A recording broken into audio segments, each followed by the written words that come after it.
Hello everyone, I'm No Connoisseur, and welcome back to the Thinking in My Head series. I decided that I wanted to make a second video and realized that it's enjoyable to use my OC poses and, it's really satisfying. I also think that I got a fairly decent amount of views for what I was expecting, so I wanted to make another one, and besides, it's, nice to help people and just share my thoughts on another subject about emotions, and, well, today's subject is about emotions, and actually, it's about emotional control.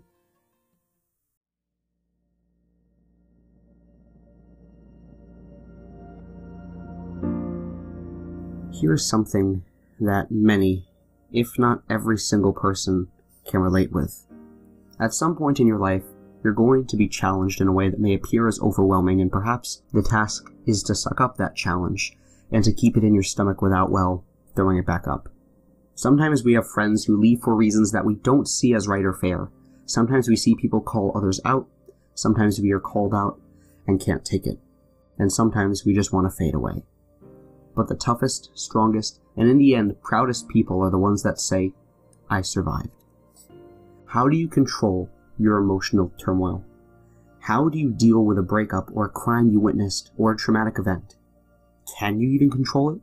And of course, I'm going to say the answer is yes. It is always possible. And in this case, it is if you believe that you can. When you're down, sad, angry, or upset, you can simply say, this is not something I should be blanking over. I should calm down, let whatever is happening happen, and find a way to stay in a positive light. And that may very well work for you, and is one of the things that I do. What else do I do? Well, you all know that I talk to myself, as this series is called Thinking in My Head. I yell out my problems, feed into a pillow, sing my woes away in my room, and all those ways can help you as well. Though I'm not thinking about just how I do it. I have ideas for how others can control their emotions as well. Something that I've done since it happened, and trust me when I say that it does work, is just breathe. But not just breathe normally. You know that episode on MLP when Cadence shows Twilight that breathing technique? You know the one where they put their hoof to their chest, and when they inhale, and then they push it away when they exhale? I've been using that since it started, and it's worked out most of the time.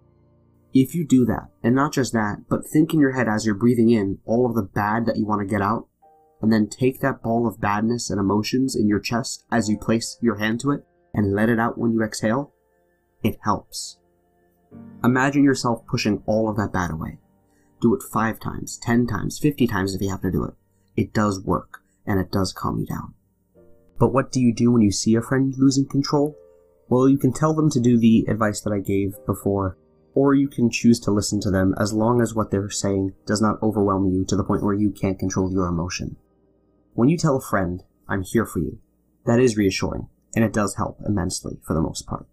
I know that there are people who might have a doubt when people say that they're here for them, but take their word for it. Another technique to control your emotions is to, not be afraid to let it out. If you bottle your experiences from an event and then feel almost dead in the end because you couldn't let it out before, you're going to feel worse because that sadness is going to fester inside and grow. So listen to me when I say that controlling your emotions of fear, sadness, strife, and anger are indeed hard to learn, but it's something that we can all do, and you can do it alone or with people. But it can work either way. I thank you for your time.